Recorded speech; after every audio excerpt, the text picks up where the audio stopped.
বিএনপির যিনি প্রার্থী আছেন মির্জা আব্বাস, তার ওয়াইফ নিজে দাঁড়িয়ে থেকে ভোট গণনা তদারকি করছেন।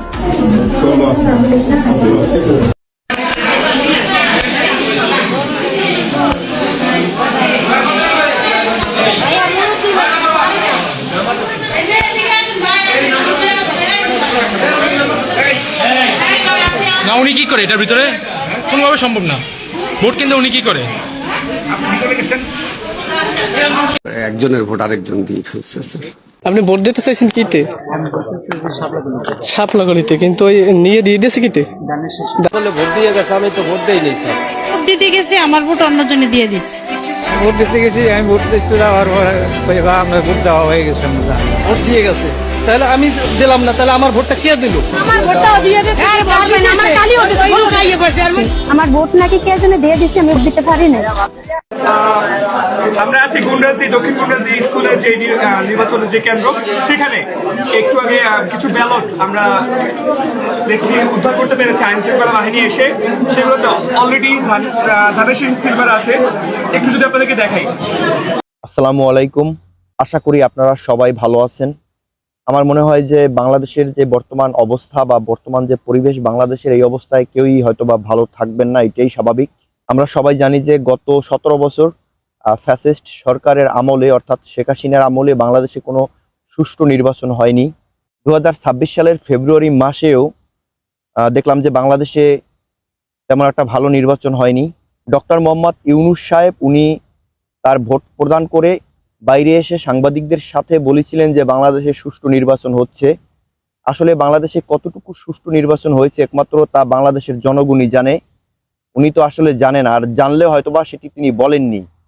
12 তারিখ সন্ধ্যার পর থেকে বাংলাদেশের যতগুলো ভোট কেন্দ্র ছিল, প্রত্যেকটা ভোট কেন্দ্রে কোনো না কোনো ঝামেলা হয়েছে। বাংলাদেশের নির্বাচনের প্রত্যেকটা কেন্দ্রের ভোটের যে কারচুপি হয়েছে খুব ঠান্ডা মাথায়, এগুলো কিন্তু গণমাধ্যম কর্মীরা আমাদেরকে কাউকে বুঝতে দেয়নি। শুধু আমরা দেখেছি বিভিন্ন সোশ্যাল মিডিয়ায়, যেমন ইউটিউবের কিছু ইউটিউবার ভাইরা দেখিয়েছেন, বা ফেসবুকের যারা কন্টেন্ট ক্রিয়েটর আছেন তারা দেখিয়েছেন, বা এমনিতেই যারা ফেসবুক ইউজ করেন তারা দেখিয়েছেন।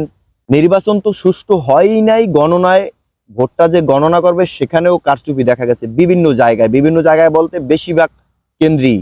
আমার এই ভিডিওটি আপনারা যারা দেখছেন তাদের কাছে আমার একটা প্রশ্ন, আপনারা মন থেকে বলুন, আসলে বাংলাদেশের এই 12 তারিখের নির্বাচন কি সুষ্ঠুভাবে হয়েছে, বা নির্বাচনের ফলাফল প্রকাশটা কি খুব সুষ্ঠুভাবে হয়েছে, না সেখান থেকে ফলাফল ডান বাম করা হয়েছে?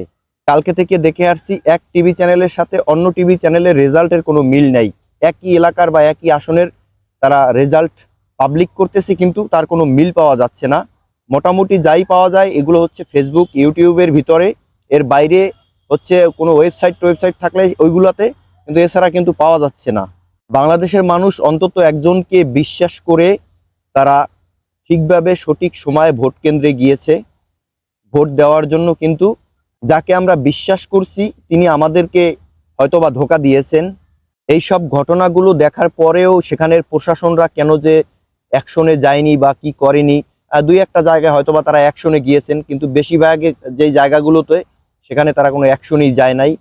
আল্লাহ পাক জানেন আর তারা জানেন তাদের মধ্যে কি হয়েছে বা না হয়েছে।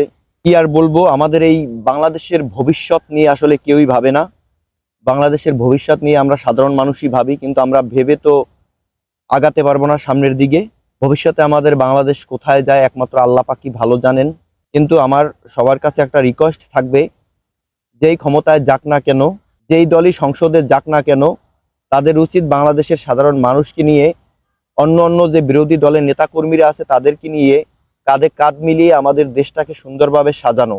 যেহেতু আমার এই ইউটিউব চ্যানেলে আমি রোস্টিং ভিডিও রেগুলার আপলোড করি, আজকে আমি রোস্টিং ভিডিও যে তৈরি করব তার মন মানসিকতা একেবারেই নেই।